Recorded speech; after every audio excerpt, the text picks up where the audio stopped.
So మధ్యాహ్నం 2 గంటలకు అనుకుంటే ఇవాళ మళ్ళీ విచారణ ఉంది దీని మీద, ఇక పూర్తి స్థాయిలో కంప్లీట్ కాలేదు కాబట్టి. సో ఇప్పటివరకు మీరు చూసి క్లియర్గా ప్రభుత్వ తరపు అడ్వకేట్ ఏం వాదించును, అదేవిధంగా పిటిషనర్ తరపు అడ్వకేట్లు ఏం వాదించరు, మరి అక్కడ ఉన్నటువంటి సుప్రీం ఏం చెప్పింది అనేది మీరు క్లియర్గా విన్నారు.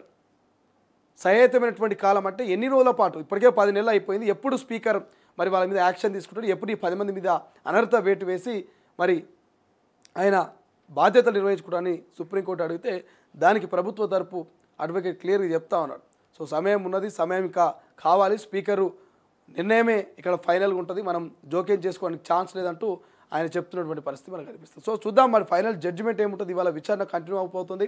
బట్ పార్టీ ఫిరాయింపుకు సంబంధించిన ఎమ్మెల్యేలు మాత్రం టెన్షన్గా ఉన్నారు. ఎప్పుడు ఏం జరుగుతుంది, ఎప్పుడు ఎటు నుంచి ఏ బాంబు బేలబోతున్నది, ఏ తీర్పు రాబోతున్నది, ఏ ఉప ఎన్నికలు రాబోతున్నాయని భయపడతా ఉన్నారు. కాబట్టి మరి స్పీకర్ నిర్ణయం ఎట్లుంటుంది, ఎందుకంటే ఇక్కడ మొండి పట్టుబట్టి మనం కుల్లంకుల్లా ఉన్నట్టు మాట్లాడుకోవాలంటే గతంలో మా కాంగ్రెస్ ఎల్పీని బీఆర్ఎస్లో కలుపుకున్న మీరు అప్పుడు రాని ఉప ఎన్నికలు ఇప్పుడు ఎట్లా వస్తాయని కాంగ్రెస్ వాళ్ళు ఇక కుండా బదులు కొట్టినాడు. ముఖ్యమంత్రి అసెంబ్లీలో చెప్పిండు. ముఖ్యమంత్రి వ్యాఖ్యలను కూడా సుప్రీంకోర్టు తప్పుపట్టింది.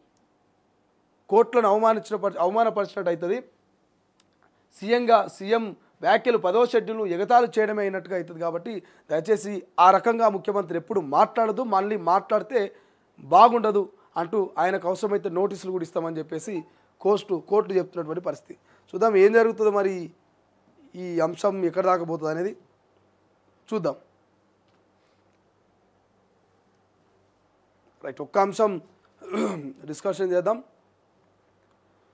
ఇక్కడ విస్తరణకు విరామం అంటూ వార్త కనిపిస్తుంది. ఇంకా నిర్ణయానికి రాని కాంగ్రెస్ అధిష్టానం. వక్ఫ్ బిల్లుపై ఏఐసీసీ బిజీ. మంత్రివర్గ విస్తరణపై నెల 2వ వారంలో నిర్ణయం. ఢిల్లీకి ఆశావాహులు. ఉమ్మడి రంగారెడ్డి జిల్లా నేతలకు బాస్టర్గా జానారెడ్డి. తమకు చోటు కల్పించాలంటూ మాదిగ లంబాడీల వర్గాల నేత డిమాండ్.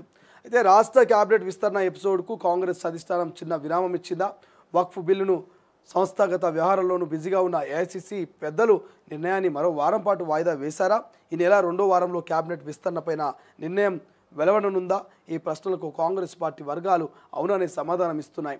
వాస్తవానికి మంత్రివర్గ విస్తరణపైన గత నెల 24న ఢిల్లీలో అధిష్టానంతో పెద్దలతో CM Revanth Reddy, deputy CM బట్టి విక్రమార్క, టీపీసీ చీఫ్ మహేష్ కుమార్ గౌడ్, మంత్రి ఉత్తమ్ కుమార్ రెడ్డిల తుది దఫా చర్చలు ముగిశాయి. మంత్రివర్గ విస్తరణ, శాఖల మార్పులకు సంబంధించి ఉమ్మడి సమావేశంలోనే విడివిడిగానే నేతలు తమ అభిప్రాయాల్ని అధిష్టానానికి చెప్పారు. ఈ దఫా సమీకరణలను బట్టి 4 లేదా 5గురితో మంత్రివర్గ విస్తరణని అవగాహనకు వచ్చారు. రెడ్డి సామాజిక వర్గం నుంచి సుదర్శన్ రెడ్డి, రాజగోపాల్ రెడ్డి, టీజేఎస్ అధినేత కోదండరాం తదితర పేర్లపైన పరిశీలన చేశారు. అయితే ఇందులో రాజగోపాల్ రెడ్డి, కోదండరాంలకు ఎన్నికల ముందు ఇచ్చిన హామీని పరిగణలోకి తీసుకొని చర్చించారు. బీసీ సామాజిక వర్గంలో పార్టీ ఎమ్మెల్యేలు వాకిటి శ్రీహరి, ఆది శ్రీనివాసు, విజయశాంతి పేర్లు చర్చకు వచ్చాయంటూ వార్త కనిపిస్తుంది. సో మనం మొదటి నుంచి చెప్తున్నాం, తొలి వెలుగు మొదటి నుంచి చెప్తుంది క్యాబినెట్ విస్తరణ ఇప్పట్లో ఉండదు. ఎందుకు ఉండదా అంటే అనేక కారణాలు చెప్పినాం మనం. ఇలా 3వ తారీఖు అని కొందరు, ఉగాదికి అని కొందరు, దసరాకి అని ఇంకొందరు, జనవరికి అని ఇంకొందరు, సంక్రాంతికి అని ఇంకొందరు. బట్ మనం ఏం చెప్తున్నాం క్లియర్గా మొదటి నుంచి కూడా, లంబాడీల లడాయి మొదలైంది, మాదిగ బిడ్డల రిక్వెస్ట్ మొదలైనాయి. ఇక్కడ కాంగ్రెస్ పార్టీలో కొన్ని వర్గాల మధ్య వర్గపోరు మొదలైంది. ఇప్పట్లో ఈ క్యాబినెట్ విస్తరణ పంచాయతీ తెగదు అని చెప్పేసి చెప్పినాం. మనం అన్నట్టుగానే క్యాబినెట్ విస్తరణకు బ్రేక్ పడ్డట్టు తెలుస్తున్నది. మీడియాలోనో పత్రికల్లో వచ్చిన ప్రకటనలో చూస్తే ఇలా ఏప్రిల్ 3వ తారీఖు ఇలా క్యాబినెట్ విస్తరణ జరగాలి, కానీ ఏఐసీసీ పెద్దలు దీనికి స్పందిస్తలేరట. వక్ఫ్ బిల్లు మీద బిజీగా ఉన్నారట, సంస్థాగత కార్యకలాపాల మీద బిజీగా ఉన్నారట. ఇప్పటికే జానారెడ్డి లేఖ రాసిండు మల్లెడ్డి రంగారెడ్డికో, లేకపోతే అసెంబ్లీ స్పీకర్ అయినటువంటి గడ్డం ప్రసాద్ కుమార్కో, రామ్మోహన్ రెడ్డికో, మనోహర్ రెడ్డికో, ఉమ్మడి రంగారెడ్డి నుంచి ఎవరికొకరికి అవకాశం కల్పించాలని నలుగురు అని చెప్పేసి జానారెడ్డి కూడా వాళ్ళకి మద్దతు ఇస్తూ లేఖ రాసిండు.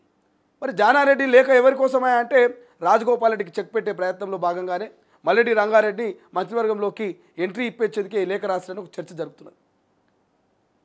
సరే, రాజగోపాల్ రెడ్డికి చెక్ పెట్టడో పక్కన పెడితే, మల్లెడ్డి రంగారెడ్డికి ఇచ్చి, రాజగోపాల్ రెడ్డికి ఇచ్చి, సుదర్శన్ రెడ్డికి ఇచ్చి ఎంతమంది రెడ్డికి ఇస్తారా మంత్రివర్గంలో అవకాశం? 6 ఖాళీలు ఉంటే 6ట్లో 3కి, 6ట్లో 3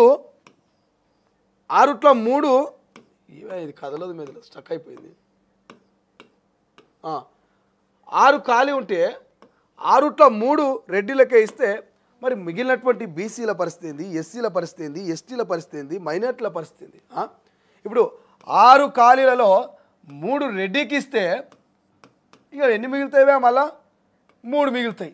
మరి ఈ 3ట్లలో ఎస్సీ ఎక్కడ పోవాలి, ఎస్టీ ఎక్కడ పోవాలి, బీసీ ఎటు పోవాలి, మరి మైనార్టీ ఎటు పోవాలి?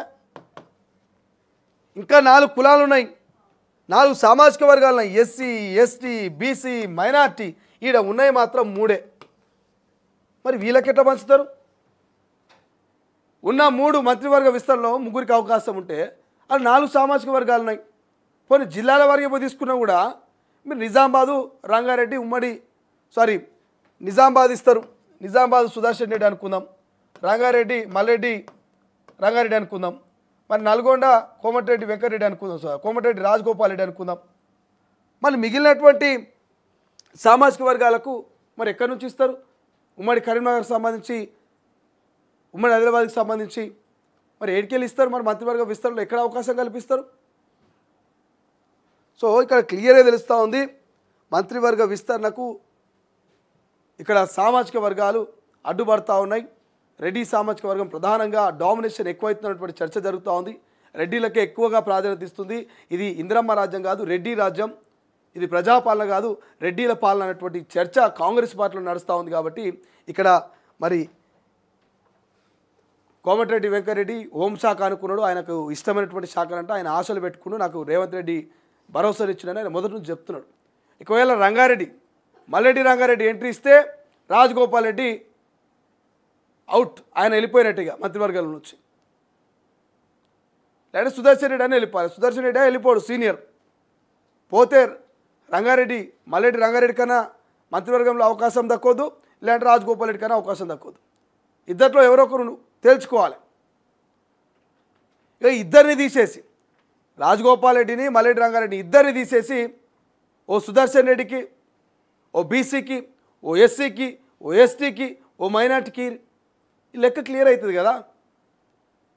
55% ఉన్నటువంటి బీసీలకు 2 ఇయ్యి, వాకిటి శ్రీహరికో, బీర్ల ఐలయ్యకో, లేకపోతే ఆది శ్రీనివాస్కో, ముగ్గురిలో ఎవరికో ఇద్దరికి ఇయ్యి.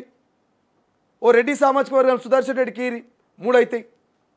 మైనార్టీకి ఇయ్యి, మరి అమీర్ అలీ ఖాన్ అంటున్నాడు ఎమ్మెల్సీ, ఆయనకి ఇయ్యి.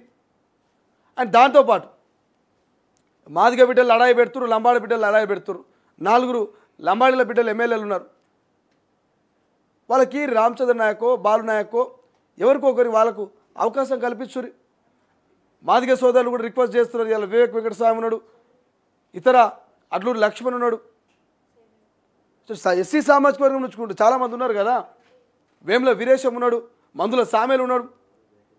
వాళ్ళకైనా అవకాశం మీరు ఇలాంటి మొన్న ఎమ్మెల్సీ అయినటువంటి అద్దంకి దయాకర్కి యువకుడు కొట్లాడతాడు, మాట్లాడతాడు, పార్టీ కోసం అవసరమైతే ప్రాణాలు ఇస్తాడు. అటువంటి అద్దంకి దయాకర్ లాంటి వాళ్ళకి.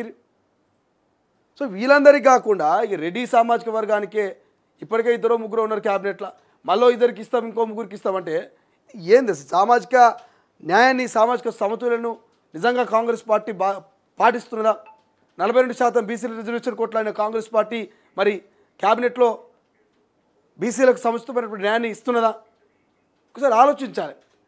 నాకు తెలిసి ఏప్రిల్ 2వ వారంలో లేదా 3వ వారంలో క్యాబినెట్ విస్తరణ ఉంటుంది, కానీ ఇప్పట్లో లేనటువంటి అవకాశం ఉంది. ఇప్పట్లో లేకున్నటువంటి ఇన్ఫర్మేషన్ మనకున్నది. సో మేబీ యాదృచ్ఛికంగా ఏమైనా జరిగితే వస్తే రావచ్చు, కానీ ఇప్పట్లో మాత్రం క్యాబినెట్ విస్తరణ జరుగుతుంది అనేటువంటిది మాత్రం అది కలగానే